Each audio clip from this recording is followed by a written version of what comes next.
Let's start to have a look at a conversation that the Prime Minister had this morning. Because the Prime Minister would never lower herself to speak to us, we have to talk about her talking to other people. That's what we do. And she was on Today FM this morning with Tova. Today with Tova. There were a lot of questions in this conversation, which was the, do you know? And looking for specific numbers. Do you know how much a rent is? Do you know what the cost is? Do you know the number of people living in emergency housing right now? And whilst I understand that the Prime Minister should be kind of over it, I mean, if you want to know specific numbers about a specific situation, you probably want to talk to the minister in charge of that. I mean, if what we're saying is the Prime Minister needs to know every number about every portfolio that there possibly is, I mean, as I say that out loud, you realize how ridiculous it is. So there was a little bit of that in this conversation. But there's also some really, really interesting and good stuff done, especially the third clip we're going to play, which is Tova basically putting back on the Prime Minister. You said this when you were in opposition. Why haven't you done anything about it? Which is utterly amazing and great journalism. This first question was talking about the protest that we were talking about earlier. And I'm paraphrasing here, but Tova asked if the Prime Minister could promise, the word promise was used, New Zealanders, that we wouldn't be seeing a Wellington protest 2.0. This is what the PM had to say. Oh, look, I certainly cannot give any guarantees about what might be in the minds of protesters for whom I can't actually quite determine what their protest activity would be based on at this point. But what I am aware of is that the police, of course, are very much aware of any potential future movements that they've planned for that. And that you'll see them respond. So there's no way that police will let it escalate to that same scale that we saw? Well, look, even then with statements like that, I do want to give the IPCA a bit of a chance to have a look at what happened in the lead up and what could or should have been done to prevent what happened last time.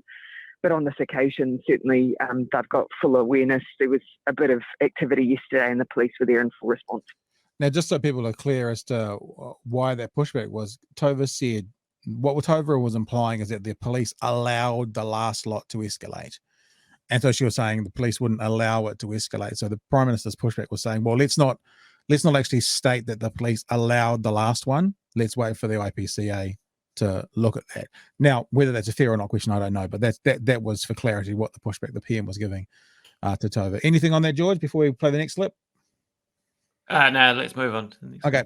So this is one of the ones that I think is kind of, this is the gotcha journalism and we talked about this the other day with Christopher Luxon when he was asked, how much would you reduce the amount of rent by? The reason I think that's a fair question is because Christopher Luxon was specifically saying rents have gone up by $50 a week. So he was citing a specific number. So it's fair to ask him to respond to a specific number. That's fair.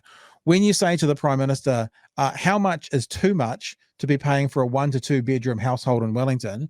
Right, so that's the question. It was how much is too much to be paying for a 1 to 2 bedroom household in Wellington?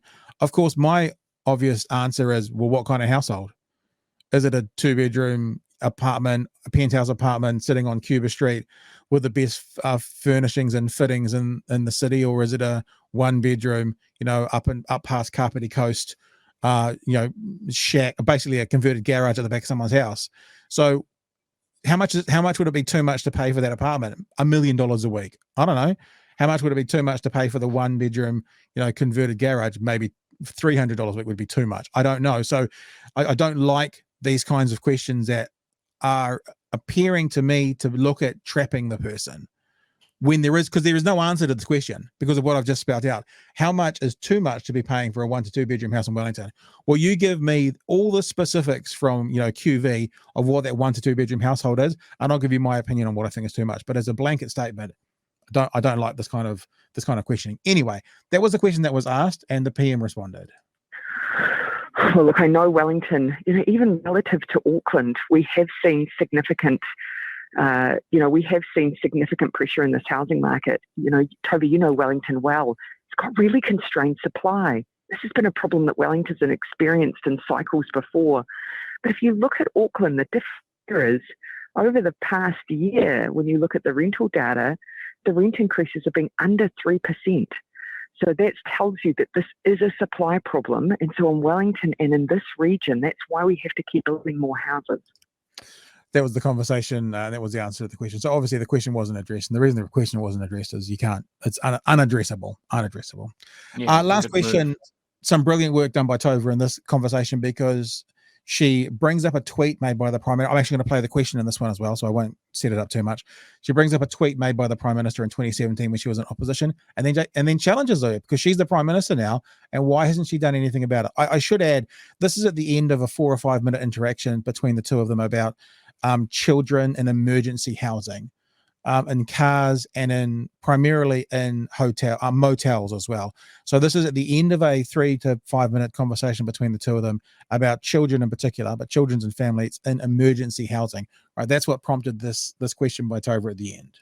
Keep doing that. I'm looking at a tweet that you sent in 2017, so 4 years ago, having a crack at National, and you say, quote, "Kids living in cars and motels is not a sign of care." So by your own logic, you're not very caring, are you? Fair. Oh, again, Fair question. Again, Tova, you will have heard me say multiple times, and I stand by that statement in this one, that I would much rather, even though it is an imperfect solution and none of us want kids in motels, I would rather them housed, and you and I both remember the stories that some, 6 or 7 years ago, we had of kids doing homework in cars.